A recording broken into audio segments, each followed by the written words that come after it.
High in the Shivalik foothills of Himachal Pradesh, in the breathtaking Kangra district, lies a shrine that defies explanation, a place unlike any other on earth. As twilight settles over the valley, casting long shadows across the ancient landscape, we descend towards a sacred site where the divine isn't represented by a carved idol or a painted image. Here, the deity is fire itself. Imagine flames, vibrant and alive, dancing from cracks in the cold, hard rock. Blue and yellow tongues of fire, rising from deep within the earth. There's no visible fuel source, no wick to be seen, nothing to explain their existence. Just pure, unadulterated flame. This is the Jwala Devi Temple, a place of profound mystery and deep devotion. For untold centuries, these flames have burned relentlessly.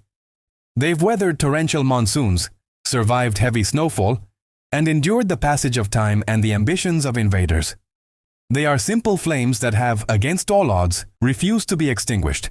So, what is the source of this eternal fire? Is it a miracle, a manifestation of unwavering faith passed down through generations? Is it a rare natural phenomenon, a geological secret whispered from the planet's core? Or is the truth something far more complex, a blend of science and spirit, of the known and the unknowable? Our journey begins right here, with the question that has captivated pilgrims, puzzled scientists, and fascinated thinkers for centuries.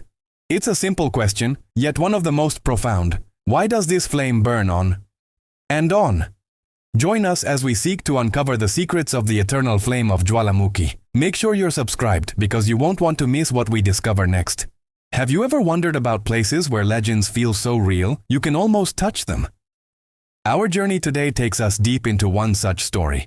A tale of divine love, immense grief, and a miracle that has burned for centuries.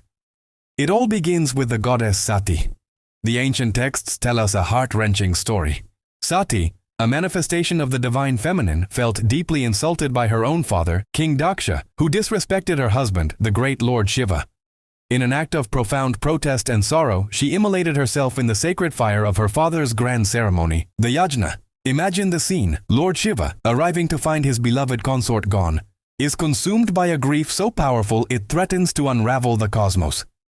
He lifts Sati's lifeless form and begins the Tandava, the dance of destruction, his sorrow shaking the very foundations of the universe.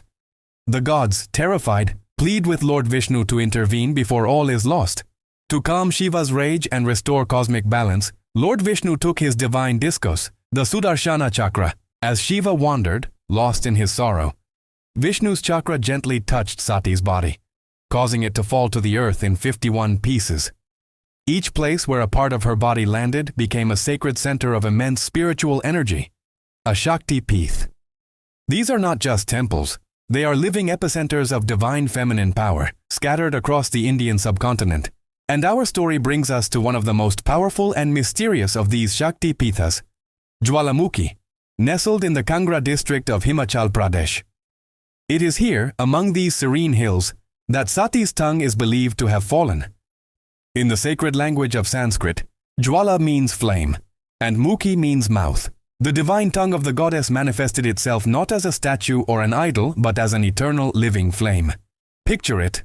From a fissure in the rock, a blue flame emerged, without any fuel, without any source, burning continuously, day and night, century after century. It wasn't just a fire, it was the goddess herself, present, alive, and speaking to her devotees in a language of light. The flames became a beacon, a divine proclamation of her eternal presence.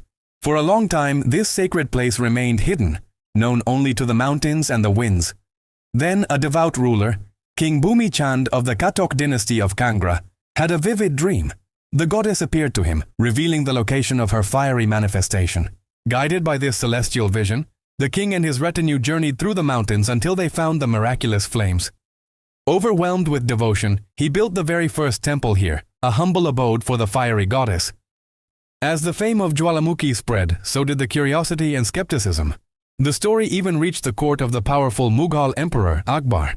A man of logic and reason, he was intrigued but unconvinced. Could a flame truly burn without fuel? He decided to test this divine claim himself. Akbar's men arrived at the temple with a clear mission: to extinguish the flame.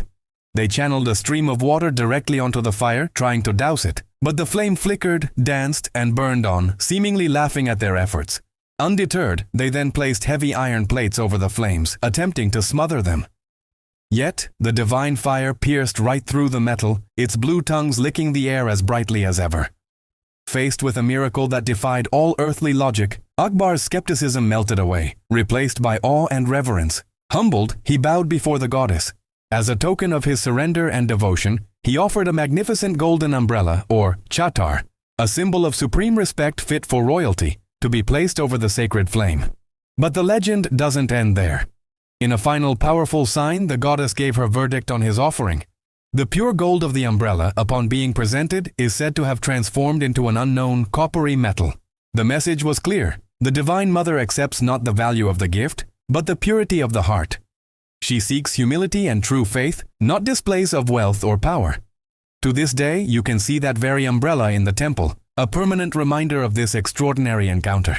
The story of Jwalamukhi is where myth and history beautifully intertwine. It is a testament to a faith that has been tested by emperors and has stood the test of time. It's the story of a fire that is not just a chemical reaction, but a divine entity, a living goddess. This flame is a symbol of eternal power, the unquenchable spirit of the divine feminine that continues to inspire millions. As the afternoon sun softens, casting long shadows across the ancient courtyard, a different kind of energy begins to build. This is the time of phenomenon and ritual, where faith isn't just spoken, it's felt. Here you won't find a grand idol draped in jewels, a familiar sight in most temples. The heart of Jwalaji is far more elemental, more primal. There is no statue, no image, there is only flame. Look closely. This isn't just one fire, it's a sacred congregation. Devotees gather to offer their prayers to 9 distinct eternal flames. Each one represents a different form of the goddess, a different aspect of her divine power. There's Mahakali, the fierce protector, Annapurna, the giver of nourishment, Chandi, the warrior, and Hinglaj, the ancient mother. There's Vidyabhasini, the source of knowledge, Mahalakshmi, the bestower of prosperity, Ambika, the creator, and Anjana, the mother of Hanuman. Worshippers don't just see the fire, they feel its heat on their skin, they breathe in its sacred air, they soak in a devotion that has burned for centuries. Twice a day, as dawn breaks and twilight descends, the temple awakens with the sound of the arti. The resonant clang of heavy brass bells echoes through the stone halls, a sound that seems to vibrate right through your soul. Hymns sung in unison rise and fall, their melodies carried on air thick with the scent of sandalwood incense and the collective anticipation of the crowd.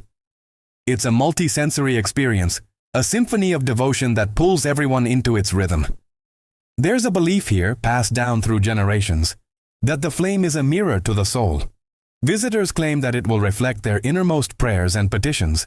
A family hoping for a child might see a sign of fertility in the dance of the fire. Someone burdened by debt might feel a sense of release as they watch the flames rise. A pilgrim who has made a solemn vow finds their resolve strengthened in its unwavering light. The flame is not just a spectacle, it is a conversation, a personal audience with the divine. The most astonishing part of this sacred fire is its sheer resilience. This isn't a flame fed by wood or oil. It burns from natural gas seeping through fissures in the rock. For centuries, it has refused to be extinguished. Monsoon rains have poured down, fierce storms have raged, and history tells of invading armies who tried and failed to quench its spirit. Yet, it remains, living, breathing, and unwavering. It is a powerful symbol of eternal hope and unyielding faith. In this sacred space, offerings take many forms. You'll see devotees present coconuts, sweets, and flowers. But one of the most unique traditions is the offering of small tongues made of gold or silver. This symbolic act represents a promise fulfilled, a prayer answered. It's a gesture of profound gratitude, a testament to the miracles, big and small, that people believe have been granted by the goddess through her fiery form. So whether you arrive as a devout pilgrim, a curious traveler, or a soul searching for answers, the experience here is transformative. You come to witness a geological wonder but leave having touched something far deeper. The flame of Jwalaji doesn't demand elaborate rituals or complex understanding. It asks for something much simpler, yet far more profound. It asks only that you believe. It asks you to open your heart to the possibility of the eternal, the miraculous, and the divine. So, what does modern science have to say about this ancient mystery? Well, when geologists finally arrived with their maps, instruments, and probes, they discovered something fascinating.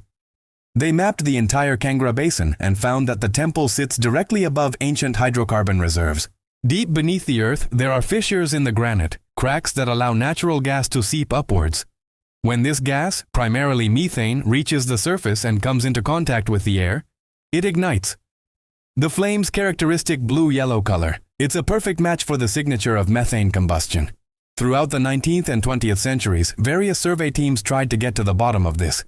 They wanted to trace the gas back to its source, to measure just how much of it there was. But their findings only deepened the enigma. How could this gas burn so consistently, not for days or years, but for centuries? And even more strangely, why does its color sometimes shift, as the legends say? How has the fuel source never ever depleted? Now, you might be thinking, eternal flames aren't unique, right? And you'd be correct. The world has a whole list of these eternal flame phenomena.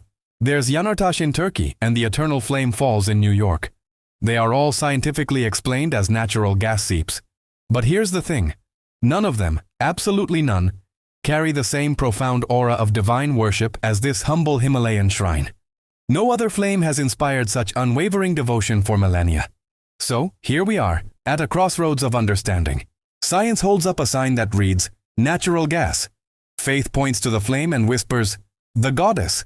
And yet, in the end, both the scientist and the devotee stand before the very same mesmerizing flame, each finding their own truth in its eternal dance. We've journeyed through history, explored the science, and marveled at the myths surrounding the eternal flames of Jwala Devi. But what does it all truly mean? What is the deeper message that has drawn millions of people to this sacred mountain for thousands of years? Beyond the layers of myth and geology, beyond the stories of gods and the theories of natural gas, lies the core spiritual message of the eternal flame. Here, fire isn't just a chemical reaction. It's a profound symbol, a living metaphor for that which endures within all of us, our spirit, our hope, our unwavering search for truth. As you gaze into the flame, you see it reflected in the eyes of the devotees around you. You see grandparents who first came as children, now showing their grandchildren this same miracle. You see families, generation after generation, bound together by this single, constant light. The flame poses a timeless question. Does something last forever simply because we believe it will? Or do we believe in it because it has lasted, proving its own power? It's a paradox that sits at the heart of faith itself. The fire of Jwala Devi burns without any visible fuel, a scientific anomaly that carries a powerful spiritual lesson. So too can the human spirit burn brightly without any obvious support. Think about the moments in your own life when everything felt stripped away. When comfort, certainty, and external validation were gone. What was left? It was that inner fire, that internal resolve, that carried you through the darkness. The flame inside us is our ultimate fuel. We live in an age defined by fleeting trends, constant change, and broken promises. Everything seems temporary. Yet, this temple stands as a powerful reminder. The unwavering power of a single, committed light is enough to conquer any darkness. It teaches us about consistency, about dedication. This isn't just about a flame in a temple. It's about the flame within your own heart. It's about finding that one thing, that purpose, that belief, that love, and nurturing it until it becomes a constant guiding light in your life. And that's the most beautiful part. The flame of Jwala Devi is worshipped not just because it is rare or miraculous, but because it is constant. In a world of chaos, it is a symbol of stability. It's a promise that some things, the most important things, truly can last forever. The flame doesn't just burn on the mountain. It burns in the hearts of those who have seen it, a shared beacon of hope that connects us all. This journey to Jwala Devi is more than just a pilgrimage to a place. It's a journey inward, to the eternal flame that resides within each of us. It reminds us that our own spirit, when tended with faith and devotion, can also burn eternally, lighting our way and the way for others. As the sun dips below the horizon, casting a final golden glow, the temple stands silhouetted against the twilight sky. It's more than just stone and mortar. It's a meeting place of mystery and meaning. A crossroads where the earthly and the divine seem to touch. This place defies easy explanation, and perhaps that is the very point of its existence. It doesn't offer simple answers. Instead, it encourages us to ask deeper questions. Whether you walk away from this experience with newfound clarity or a mind buzzing with more questions than you arrived with, one thing remains certain. the flame will still burn. It has burned for centuries, a constant in an ever-changing world. They say this flame is the tongue of a goddess, and if that's true, she speaks a language not of words, but of heat, of vibrant color, and of mesmerizing movement. When a world filled with doubt turns its back, she continues her silent, fiery sermon. And so, we stand here, bathed in the soft glow of the fire. We listen to its gentle crackle, its rhythmic singe, and we also hear the profound silence that surrounds it. This is a silence that speaks volumes, a quiet that holds the echoes of countless prayers and whispered hopes. The flame that never dies isn't just an external phenomenon, it's an invitation. It invites us to find and nurture that same eternal flame within ourselves, the spark of curiosity, of resilience, of spirit. Let this ancient stone, this perpetual flame, this sacred temple serve as a powerful reminder. What is truly meant to endure will endure. It will withstand the tests of time, the winds of change, and the waves of doubt. And if you allow yourself to believe, even for a moment, in the power of that endurance, then perhaps you'll realize you already carry that spark within you. Thank you for joining us on this journey to witness a story written in fire. If this story sparked something in you, please consider subscribing for more tales of wisdom from around the world. Share this video to spread the light, and most importantly, never forget to light your own spark. Until next time, stay curious.